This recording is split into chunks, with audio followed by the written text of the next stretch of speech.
हाँ, डंके की चोट पे कह रहा हूं, सारे दान दक्षिणा रुपया सब दे देना। बहुत मंदिर हैं यहां, बहुत जगह लोग सेवा का काम करते हैं, उनको दे दो। हमारा काम चलता है ऐसे ही, हमें बस ये दे दिया करो जब आऊं तो तुम्हारे प्यार में। ठीक ठीक, ध्वनि विस्तारक यंत्र दे दिया करो, नथिंग एल्स। किसी चीज की चाहत नहीं है। ये मिले ताकि तुम्हारे कानों में मीरा की तरह झनकती हुई आवाज पहुंचे, तुम्हारे हृदय को नृत्य करा दे भीतर से। बाकी बहुत जगह है देने लेने के, देते रहिए। और तुमको कुछ कम पड़े तो हमारे पास आ जाइयो। हाँ, सबको तो नहीं दे पाऊंगा, बस 100-200 का तो मदद करते ही रहते, तुम्हारा भी कर देंगे।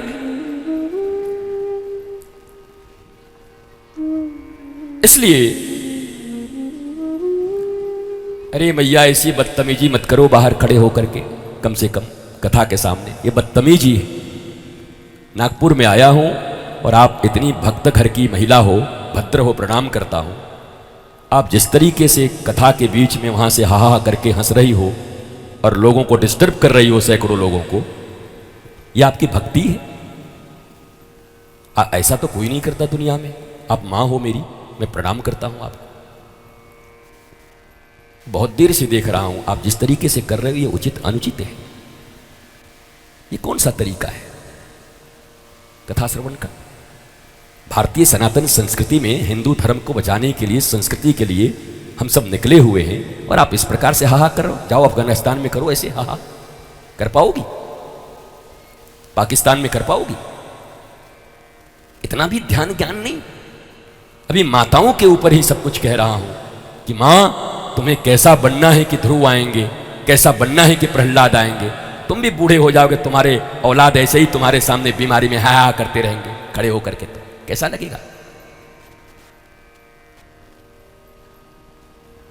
क्षमा करना, मां हो, बेटे की तरह बोला हूं, क्षमा करना। पर यह मत करो, नहीं तो आने वाली पीढ़ियां तुम्हें देख करके बिगड़ेंगी। कोई भी साधु संत के पास जाकर के उनकी कथा श्रवण करते हुए, यहां पर कोई बाजार नहीं है, मेला नहीं है, ये नॉट अलाउड। और अगली बार से तो शायद ऐसे ही होगा। अगली बार से कथा होगी तो पास के द्वारा ही करवाना, पास देना, अलाउड करना। ये जो फ्री में आकर के जो लोग बाजार की तरह रहते हैं, उनका यहां कोई जरूरत नहीं है। ये देखो, पांडाल में आज 5 दिन हो गए, वो हजारों माताएं जो आकर के शुरू से लास्ट तक बैठी रहती हैं, मैं इनके लिए आया हूं।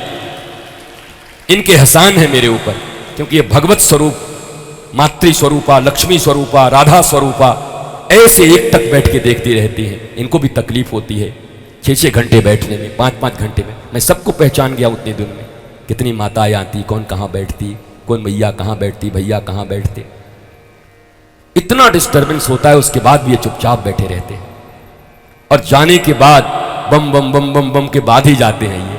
उनको पता है मैं वहां तक चल के आऊंगा तो कितने लोग खड़े रहते हैं कि वहां तक आएंगे तो एक बार हम अभी खड़े रहेंगे, रात्रि 7 बजे तक खड़े रहते। भाई देखो, ये प्रेम है, ये कथा का स्थान है, और इसके लिए हम यहां पर हैं।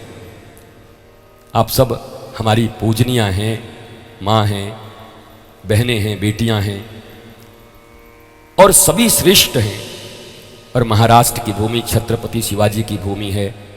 गणपति बप्पा की यहाँ इतनी पूजा होती है, तुलजा भवानी यहाँ हैं, कौन नहीं है।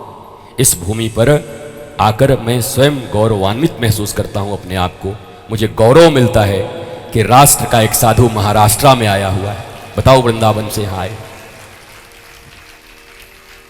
आपके बल पर ही ये कथा चल रही है। आप बैठे हो तभी। कल ही तो कह दिया था, श्रोता न हो तो वक्ता किसको सुनाएगा? बताओ, खूब अच्छा आप बोलते हो, श्रोता ही नहीं है, क्या सुनाओगे, किसको सुनाओगे? तो धन्य है।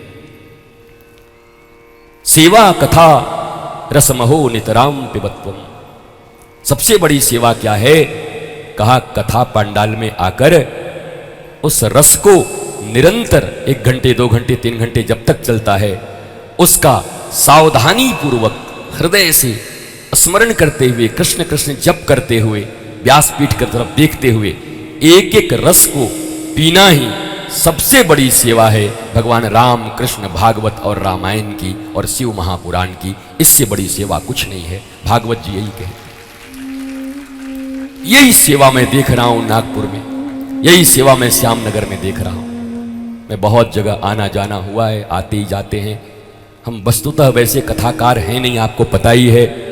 मैं सनातन के लिए, राष्ट्र के लिए, धर्म के लिए, anxiety free life, tension free life and how to live a blissful life, कैसे आनंदित जीवन जिएं, इसके लिए सेमिनार्स करता हूं। टीवी चैनलों पर आप हमेशा ही मुझे देखते होंगे, ऑलवेज। भारत के किसी भी टीवी चैनल पर आप हमेशा देख सकते हैं। न्यूज़ के जितने भी चैनल हैं, तो मैं वो बोलता हूं, कथा कम करता हूं। 4-5 साल पहले एक कथा करी थी छत्तीसगढ़ में, फिर 4 साल के बाद एक इच्छा हुई तो एक वृंदावन में किया। मौज आती है तब करता हूं। हमारा व्यवसाय नहीं है कथा करना, हमारा मौज आ गया। हमें महाराष्ट्र की इतने प्यारे भैया और माताएं मिल गए तो हम कथा करने को राजी हो गए कि हम करेंगे, कर लेंगे। कोई व्यापार नहीं है, इसलिए उतना हिसाब किताब भी नहीं रखते कि इसमें कितना आया, इसमें कितना गया। हालांकि करा तो आप बहुत मन से रहे, कैसे इतना दिल से, इतना प्यार से बर्मन जी ने हिम्मत किया ठाकुर जी की कथा के लिए। देखो, जब ठाकुर जी के लिए कोई खड़ा हो जाता है तो ठाकुर जी भी राधा रानी के साथ उसके पीछे खड़े हो जाते हैं। तो मेरे लिए खड़ा हुआ है, मैं तेरे लिए खड़ा हो जाता, वो सब पूर्ण कर देते।